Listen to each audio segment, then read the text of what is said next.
Ayib Daffé.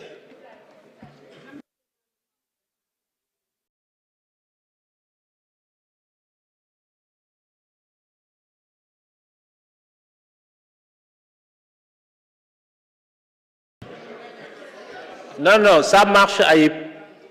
Ça marche. Insérez votre carte. Si vous insérez votre carte, ça marche. Non, non, c'est à nous de vous donner le son.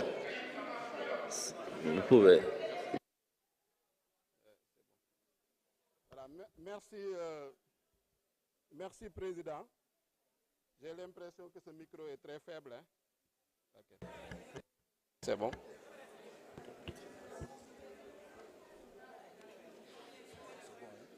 Voilà, merci.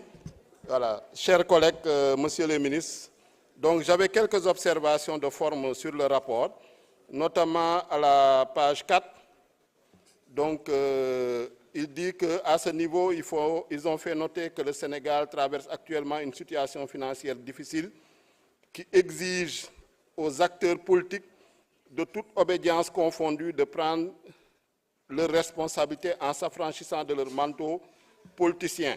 Donc, qui exige des acteurs politiques. Je pense qu'il faut reformuler la phrase à ce niveau-là. Par contre, à la page 5, avant-dernier paragraphe, on a parlé en lieu et place, ils ont proposé la suppression du HCCT et du 16, deux institutions majeures qui jouent un rôle extrêmement important dans la vie socio-économique. Bon, le rapporteur lui-même l'a noté, hein, puisqu'il a lu socio-économique.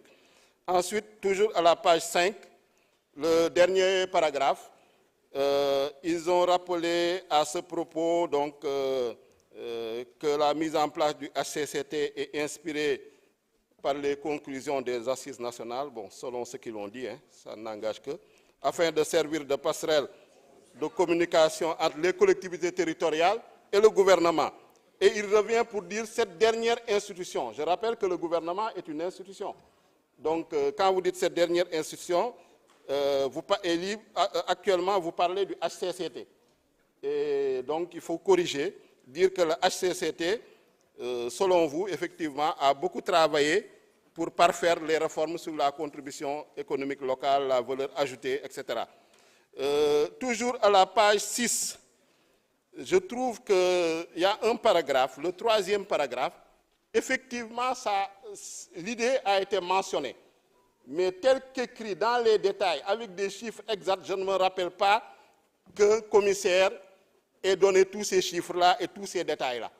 Donc, bon, ça relève plutôt d'un esprit de mauvais perdant et d'un manque de fair play, de vouloir minorer la victoire du président Bassirou Diomaye Faye. Je pense que ce n'est pas nécessaire, en tout cas à mon avis dans le rapport, d'insister sur les écarts de voix, etc. etc. Bon, les choses sont déjà faites, il a gagné, il faut le féliciter et puis passer à autre chose. Donc, c'est ça, les observations que j'avais notées.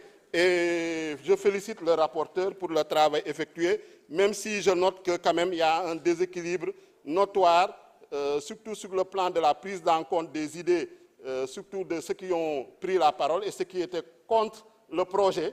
C'est comme si le rapport avait été écrit par le président du groupe parlementaire de Benno. Merci. Merci. La parole est à notre collègue Annie Meng, suivi de Sanou Dione.